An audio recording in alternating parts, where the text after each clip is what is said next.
Medium, they showed me what they called the iNext, which is sort of a really futuristic vision of a next-gen car, but not too far in the future. So it has these wide open spaces and touch-sensitive fabrics and surfaces for gestures, but it still sort of seems like a normal car.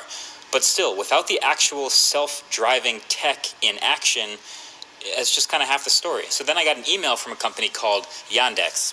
You may know them as a Russian tech company. And they said, hey, come check out our autonomous car at CES. I'm kind of thinking, okay, well, I've seen a lot of autonomous concepts and things like that. How could this be much different? But then they said, listen, we have a fully autonomous, driverless car hitting the streets of Las Vegas with all the other regular cars right now. You can go for a ride. You in? So I'm super in. Let's do it.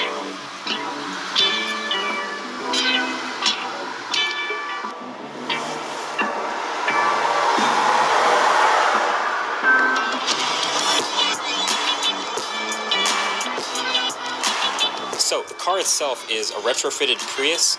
On top is radar, LiDAR, and camera array for the car to map out its surroundings. I think as someone who's used the autopilot from a Tesla, it helps me to not be as nervous in the back seat, but it's still crazy not having anyone in the driver's seat at all as the car navigates the streets. There's a safety engineer in the passenger seat which had a kill switch next to him for if anything happened to go wrong or it needed to be interrupted. But we did about a 15-minute loop around real streets, real drivers, real people, and everything went smoothly, and it was kind of still trippy the whole time. This really feels like the future, I gotta say. It might not be this crazy self-driving interior that everyone else is talking about, but this tech part is cool to me.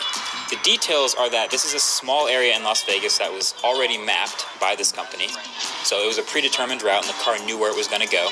But everything else, road conditions, the other cars, the pedestrians, the traffic lights, the turns, speed changes, all of that was decisions made by the car. But all of that makes sense for a taxi. I mean, you map the town or city you want to be in, you have predetermined routes for pickup and drop off, and then the taxis are driverless and they just go from there. And the even cooler, nerdier part is these iPad Pros you're seeing, that's a visualization of what the sensors on top of the car are seeing in real time. So the radar, LiDAR, and cameras are all combining to identify what is other cars on the road, what's pedestrians, what is a stationary object, and seeing things up to 250 meters away in every direction. So things 6-7 cars away were on the iPad that I couldn't even see in real life out the windows. So there are some red paths, and when we start driving, you're gonna see some green paths.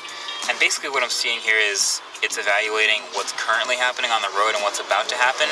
Red paths, no good. Green paths, good. And it takes the green path and has a predetermined destination. We're in a left turning lane, so you can see way up ahead where it wants to go, and it's just gonna follow where it can. Based on the cars around us, you can't really merge right now, so those paths are red, but it has a green path, and it has a bunch of other possible paths to take if it wants to switch it up. But right now, it's all green. And the best part is the reaction from other people on the road was pretty great. There's people pulling out their phones to record the driverless car. People kind of stare a little bit at stoplights when they realize what's going on. And apparently Las Vegas cops think it's pretty funny too. But overall, the 15 minutes we spent in this car were a lot of fun. I learned a lot just looking at these